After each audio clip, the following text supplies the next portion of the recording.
मंडळीच्या महाराष्ट्र, मला बऱ्याच जणांचा मेसेज येतो तू किती ते किती वाजेपर्यंत काम करतो. मित्रांनो, ते कामाचं आपलं काय हे नसतं, तर आपल्या मनावरती आपण पूर्ण CNG संपूनच घरी जातो. पण याच्यामध्ये मला एका मित्रांनी कमेंट केलं की मेसेज केलं की भाऊ मी CNG भरून ठेवतो पण माझं भरपूर लीक होतं आणि माझा धंदा पण जास्त होत नाही, जवळजवळ 1600 आणि 1700 रुपये धंदा होतो.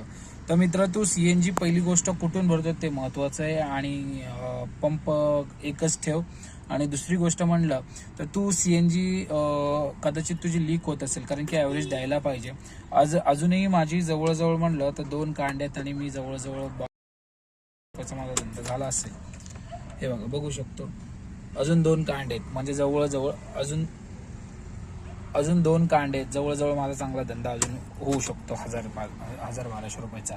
तर सगळ्यात अगोदर तुला करायचं काय मित्रा, तर तुझी जी CNG आहे त्या CNGची आहे ना वॉल असते ना, वॉल चेक करायचं, कारण की त्याच्यामध्ये CNG आहे ना लीक होत असते.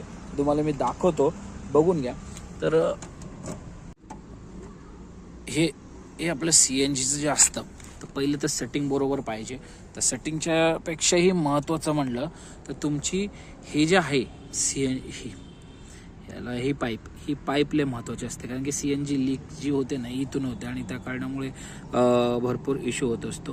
तर हे कुठल्याही CNG वाल्याकडे गेला तर तुम्हाला हे रबर भेटतं. हे रबर चेंज करत राहायचं, 1.5 ते 2-3 महिन्यातून एकदा चेंज करायचं, कारण की ह्या रबरने आपले CNG वरती भरपूर इफेक्ट पडत असतो, समजलं. आणि ह्याच्याने आपल्याला ॲव्हरेज चांगला भेटतो आणि CNG जास्त वेस्ट होत नाही. आणि सगळ्यात महत्त्वाचं ना मित्र, CNG भरायला तू कधी पण दुपारी वगैरे जात असशील तर 9च्या नंतर वगैरे जात असशील तर तो आळशीपणा सोड. जास्त ॲव्हरेज पाहिजे असेल तर गाडीला चांगला पिकअप पाहिजे असेल तर सगळ्यात महत्त्वाचं एक गोष्ट लक्षात ठेवा, तुमच्या गाडीमध्ये पेट्रोल फुल पाहिजे. पेट्रोल असणं भरपूर गरजेचं आहे, कारण 5 किलोमीटर तर आपण दिवसातनं पेट्रोलवरती चालवलं पाहिजे. कारण की मी सुरुवातीचे 5 किलोमीटर पेट्रोलने चालवतो, त्यानंतर मी CNG वरती चालतो. आणि CNG भरायला मी पहाटे 5, 5:30, 6 वाजता जातो.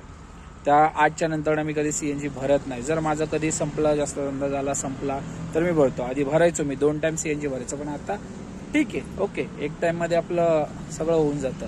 तर ही गोष्ट लक्षात ठेवा, महत्त्वाचं आहे. ठीक आहे. जय महाराष्ट्र.